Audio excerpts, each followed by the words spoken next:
এখনই অত ঘাবড়াবেন না গিনিমা, এখনো যে আমার দুঃখের কথাটাই শোনা বাকি। তা ফ্যাল ফ্যাল করে তাকিয়ে না থেকে ঝপঝপ করে শোনাবে তো নাকি? আমার না আর বাঁচার ইচ্ছে নেই মন্ত্রী মশাই। হ্যাঁ, বলুন এইভাবে কি বাঁচা যায় নাকি? হ্যাঁ, আপনি বলুন। আহা, হয়েছেটা কি সেটা তো বলবে। আহ, কি আর বলি, আমার জামাইবাবু কত রোজগার করে, অথচ নিজের লোকেরা একটু হাসি খুশি থাকবে সেটাও ভাবতে পারে না। সত্যি কিছু চাইলেই বলে অর্থ নেই। সে কি কথা? গোপাল তো মাস গেলে 50টি স্বর্ণমুদ্রা নগদ পায়, তারপরেও নাকে কাঁদে কেন? এটাই তো জানতে চাইছিল। বাকিটা এবার মা সামলে নেবে। হ্যাঁ, কি হলো? আবার কি বিড়বিড় করছো? না মানে বুঝুন তবে। হ্যাঁ, আমার যে কি হবে, আমার কি হবে গো, কি হবে গো আমার? হায় হায় হায়, ওরে বাবা গো বাবা। আরে থামো, তুমি থামো দেখি। বেচারা কেঁদে কেঁদে অজ্ঞান হয়ে যাবে মনে হচ্ছে। কিন্তু আমার তো মনে হচ্ছে গোপালের বাড়িতে গৃহযুদ্ধ লাগলো বলে।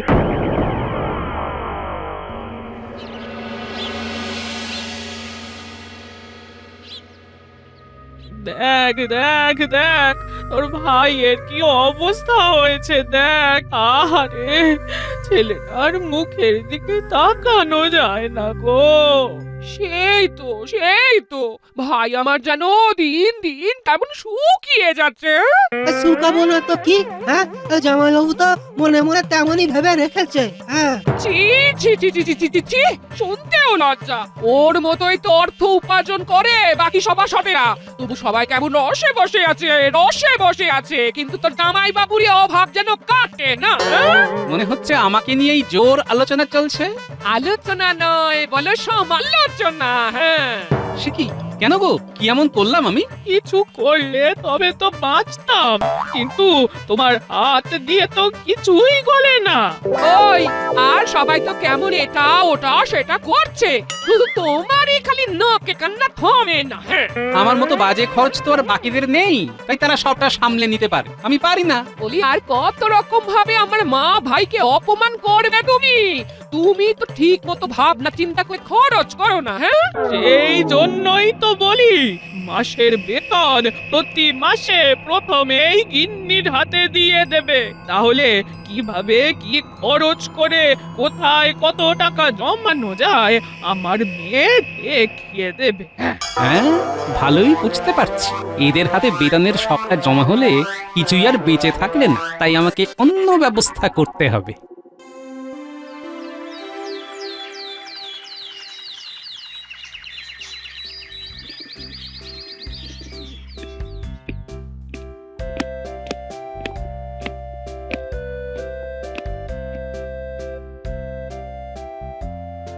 হ্যাঁ, এবার বলো তবে মন্ত্রী, কি যেন একটা ব্যাপারে আলোচনা করতে চাইছিলে তুমি? ব্যাপারটা তেমন কিছু নয়, তবে এবারে যে আমাদের কথা একটু ভাবতে হবে মহারাজ। তোমাদের আবার কোন কথা? মহারাজ, নিত্য প্রয়োজনীয় সামগ্রীর দাম যেভাবে বাড়ছে, তাতে যে এবার বেতন ক্রমে পরিবর্তন না করলেই নয়। এই না হলে মন্ত্রী মশাই, হ্যাঁ, আজে বাজে না বকে ঠিক কেমন কাজের কথাটা বলেছেন। হ্যাঁ, যথার্থ বলেছেন মন্ত্রী মশাই, উপার্জনে কিঞ্চিত বৃদ্ধি চাই। আজ যেন সবাই একেবারে আদা জল খেয়ে লেগেছে মনে হচ্ছে। তবে এইভাবে বলে কি আর মহারাজের মন গলানো যাবে? তার জন্য যে অন্য পদ্ধতি অবলম্বন করতে হবে। কি হলো গোপাল, তোমারও কি মনে মনে এইরকম কিছুই আছে? আমার মনে যা আছে সেটা না হয় মনে মনেই থাক মহারাজ। সেই ভালো, তবে সবাইকে জানিয়ে দিচ্ছি যে বেতন কোনো মতেই বাড়বে না। অন্য কোনো কিছু প্রস্তাব থাকলে বলতে পারো। মা, গোপালের কি বুদ্ধি! মহারাজের তালে তাল মিলিয়ে কেমন চুপটি করে বসে পড়লো। গোপাল বসে থাকার পাত্র নয়, এইমাত্র কিছু বলবেই বলবে। তবে বলছিলাম কি মহারাজ, বেতন বাড়ুক না বাড়ুক, বেতনের বেশ কিছুটা অংশ যেন ওই ভবিষ্যনিধি হিসাবে জমা রেখে দেওয়া হয়। কিন্তু তাতে লাভ কি হবে? গোপালের তো ওই রকমই কাজ, লাভ লোকসানের বিচার না করেই কথা বলে। লাভ আছে বই কি মন্ত্রী মশাই, ওইভাবে বেতনের কিছুটা জমলে প্রয়োজনে এককালীন সেই অর্থ পাওয়া যাবে। গোপালের কথাটা যুক্তিযুক্ত, ফেলে দেওয়ার মতো নয় মোটেই। কিন্তু তাতে তো বেতন কমে যাবে, সমস্যা কি করে কমবে? আমিও তো সেই কথাই বলছি। বেতন বাড়ার বদলে কমে যাবে, তাতে নাকি আবার ভালোও হবে। তোমার ভালো তোমার কাছেই রাখো গোপাল। ভালো কি আর শুধু আমার একার হবে? এতে সকলেরই ভবিষ্যৎ সুরক্ষিত হবে, আর রাজকোষে অর্থ জমা থাকলে তার সুদও পাওয়া যাবে। বর্তমানের কথা না ভেবে ভবিষ্যৎ ভাবার কোনো যুক্তি নেই, এতে আখেরে কাঁচকলা হবে। না না, এবার তো মনে হচ্ছে সিদ্ধান্ত নিতে বেশ কিছুটা চিন্তা ভাবনা করতে হবে। তবে যারা যারা চাইছে তারা আপাতত অর্থ সঞ্চয় করতে পারে। এটা তবে ঐচ্ছিক ব্যবস্থা করা হোক মহারাজ, বাধ্যতামূলক নয়। এখন না হয় নাই হলো, তবে অল্প কয়েকদিনেই এটাকে আমি বাধ্যতামূলক করেই ছাড়বো। হ্যাঁ, শোন, এবারে কিন্তু তোর মাথাটা ঠান্ডা রাখতে হবে। মাথা তো আমার ঠান্ডাই আছে মা, একেবারে বরফের মতো ঠান্ডা, বরফের মতো। এই ঠান্ডা সেই ঠান্ডা নয়। জামাই বাবা জীবন বেতনের অর্থ তোর হাতে তুলে দিলেও এখনই অত অর্থ তুই নিজের মতো খরচ করতে পারবি না। ঠিক বলেছ তো, তাহলে কি করবো এবার? সে তোকে কিছু করতে হবে না, এখন কয়েক মাস আমি সবটা সামলে দেব। সে তো সামলাতেই হবে মা, 50টা মোহর তো আর কম নয়। তবে সংসার চালানোর জন্য মাস গেলে কটা মোহর যে পড়ে থাকে সেটাই দেখার। সে তো বটে, কারণ ওই বেশিরভাগটাই তো আমরা সরিয়ে ফেলবো।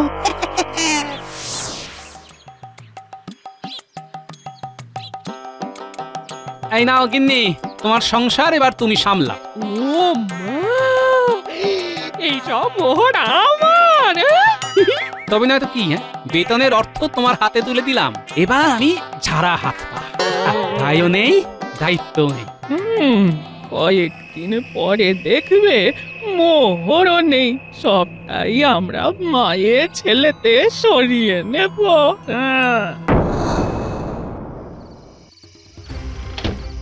দৌড় রেঁটে দিয়েছি, নাও মা, এবার ঝটপট গুনে দেখো তো মোহর কটা গুনে গুনে ওই 50টাই আছে কিনা।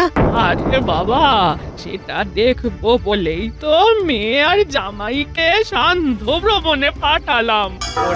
ওরা ওইদিকে একটু হাঁটাহাঁটি করুক, আমরা বরং এদিকে একটু গোনাগুনি করে নি।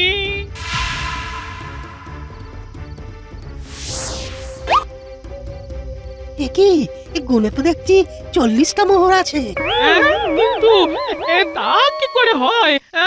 হিসেব মতো তো 50টা মোহর থাকার কথা। তবে 10টা মোহর কম পড়ছে কেন? বুঝতে হবে ব্যাপারটা, বুঝতে হবে। মোহর কি আর এমনি এমনি কমে গেল? হ্যাঁ, তাহলে এবার কি হবে? না না না না, ঘাবড়ালে চলবে না। যাই হোক না কেন, আমরা আমাদের মতো অর্থ সরিয়ে ফেলার পর যা থাকবে তাই দিয়েই সংসার চলবে। না হলে আবার কি? না হলে আবার কি? লোকজনের কাছে ধার চাইতে হবে।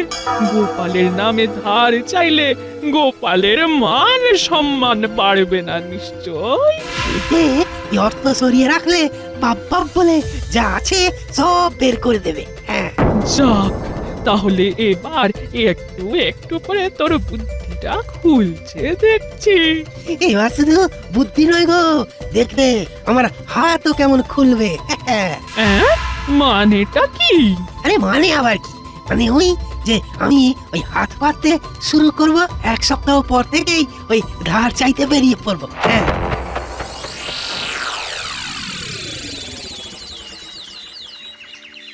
আজ থেকেই তাহলে একেবারে জোর কদমে লেগে পড়তে হবে। আর ধার চাইতে গেলে কোনো ওই বাজ বিচার করলে চলবে না।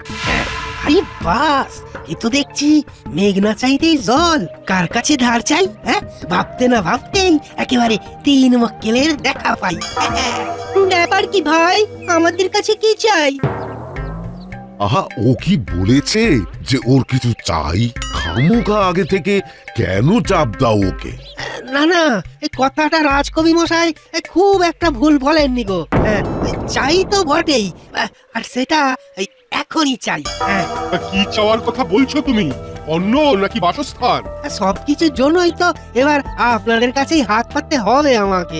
বলতেও লজ্জা লাগে যে মাস গেলে জামাইবাবু ঘর বয়ে যা নিয়ে আসেন তাই দিয়ে আর সংসার চলে না। তবে আমরা আর কি করতে পারি? ওই যা করার তা তো আপনারাই করতে পারেন। ওই কিছু কিছু করে অর্থ সাহায্য করে আমাদের সামলে দিন আপাতত। এমন করে বললে তো সাহায্য করতেই হয়। এসো আমরা যেমন যা পারি অর্থ সাহায্য করি, গোপালের সংসারের হালটা ধরি। এ না হয় ধরলাম, কিন্তু তারপর সেই অর্থ কি আর ফেরত পাবো? পাবেন ওই কি পাবেন, পাবেন নিশ্চয়ই পাবেন। জামাইবাবু নিজে আপনাদের ওই ধার করা অর্থ নগদে ফেরত দেবেন। হ্যাঁ হ্যাঁ, তাই তো দেওয়া উচিত। আর তাহলে তাকে ধার দিতেও আর কোনো সমস্যা নেই।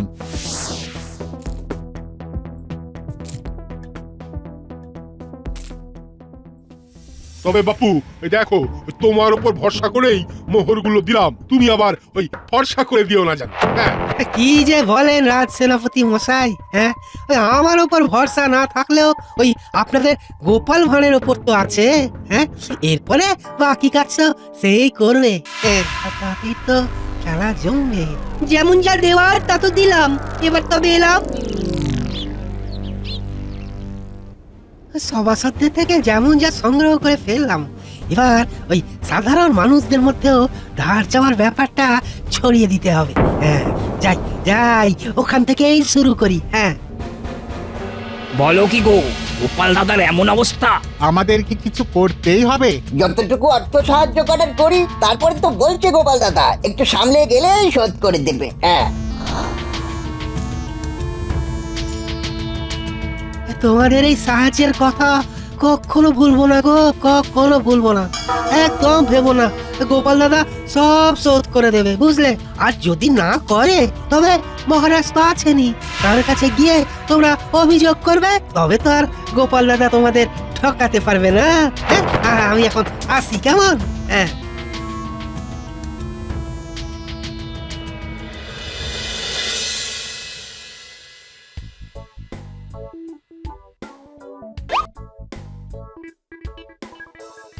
এই মাছের মাথা দিয়ে সোনা মুগ ডালটা আর একটু দি।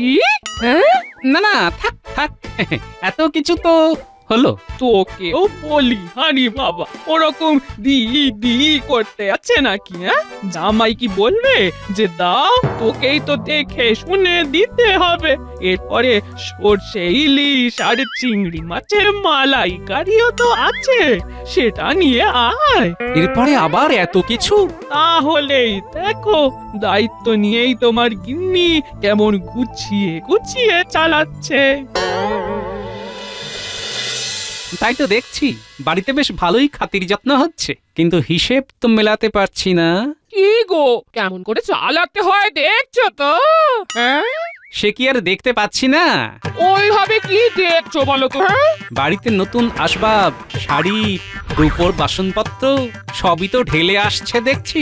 বুঝতে পারছি গন্ডগোল তো কিছু একটা হচ্ছেই হচ্ছে। তাহলেই বোঝো মা আমায় কেমন ভাবে তৈরি করছে। হ্যাঁ যা হচ্ছে সব তো গোপালের ঘাড় ভেঙেই হচ্ছে। ধার শোধ করার দায়িত্ব গোপালের, আর আসলে ক্ষীর আমরা খাবো।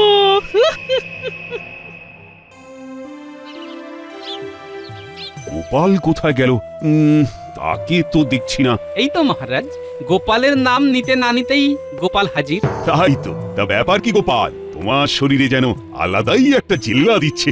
কি যে বলেন মহারাজ। এই তো এবারে এই ব্যাপারটাকেই কাজে লাগাতে হবে। কি হলো মন্ত্রী, কিছু বলবে নাকি? কি আর বলবো মহারাজ, তবু জানতে চাইছেন যখন তখন বলি। শুধু শরীরে নয়, খবর আছে গোপালের ঘর গেরস্থের উন্নতি হচ্ছে। সে কি আর এমনি হচ্ছে? হ্যাঁ হ্যাঁ, অবশ্য তার জন্য গলা অবধি ধার করতে হয়েছে গোপালকে। তাতে আর কি? ধার? কার ধার? কিসের ধার? যেন আকাশ থেকে পড়ছো, ধার নিয়ে ভুলে গেলে নাকি? ও মা, ভুললে কি করে হবে ভাই? তোমার শ্যালক তোমার অসুবিধার কথা বলে অর্থ সাহায্য চাইলো, তাই তো দিলাম সবাই। আর কি সাক্ষী চাই? আমার কাছে তো সব লেখা আছে। গোপাল শ্যালককে দিয়ে কবে কার কাছ থেকে কত পরিমাণ অর্থ নিয়েছে সবটাই খোঁজ নিয়ে জেনেছি আমি। লোকজন সবাই সবটা জানে, শুধু ওই তাগাদাটাই দিচ্ছে না, এই যা। এইসব আমি কি শুনছি গোপাল? তুমি নাকি ধার করেছো, তাও আবার শ্যালককে দিয়ে?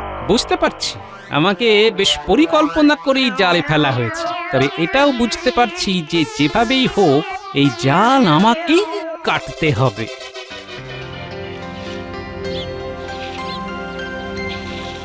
কই গো গিন্নি, তোমার মা ভাই এরা সব গেলেন কোথায়? কি হলো বলো তো? এই বাইরে থেকে ফিরেই চেঁচিয়ে চেঁচিয়ে যে বাড়ি মাথায় তুলে ফেললে, হ্যাঁ? যাদেরকে মাথায় তুলে রাখার কথা তাদের জন্য তো তেমন কিছু করতে পারিনি, তাই এই যৎ সামান্য উপহার সামগ্রী নিয়ে এসেছি। তুমি আমাদের জন্য কিছু এনেছো বাবা? কিন্তু এই সবের আবার কি দরকার ছিল? দরকার আছে বই কি, শাশুড়ি মা আর তুমি যেভাবে ধরে ধরে আমার গিন্নিকে সংসার চালানো শেখাচ্ছ তাতে যে আমি ভীষণ খুশি। এই উপহার তাই তোমাদের জন্য। কই কই কই দেখি দেখি দেখি কি এনেছো দেখি। মা, এ কি? এটা আবার তোমার কেমন রসিকতা? বলি এই এই এত ছোট চাদর কি গায়ে দেওয়া যায় নাকি? অবশ্যই যায়। তাই আবার হয় নাকি? তাই যদি না হয়, মানে তোমরা যদি এই চাদর দিয়ে পুরো দেহ না ঢাকতে পারো, তবে যে আমার নামে ধার করা অর্থ তোমাদেরই শোধ করতে হবে। হ্যাঁ? এ আবার কেমন আজ্ঞা শুনি? এই রকম ভাবে অন্যায় কিছু চাপিয়ে দিলে আমরাও মহারাজের কাছে যাব। নিশ্চয়ই যাবেন, 100 বার যাবেন। তাই জন্যই তো এমন চাল চালা, আমি তো সেটাই চাই। বিহিত করুন মহারাজ, বিহিত করুন, কিছু একটা বিহিত করুন।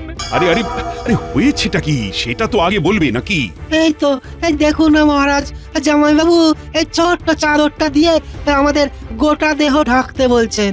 আপনি বলুন রাজামশাই, কি করে করা যায় এমন? হ্যাঁ, এদিকে করতে না পারলে আবার ওর সব ধার দেনা নাকি আমাদেরই শোধ করতে হবে।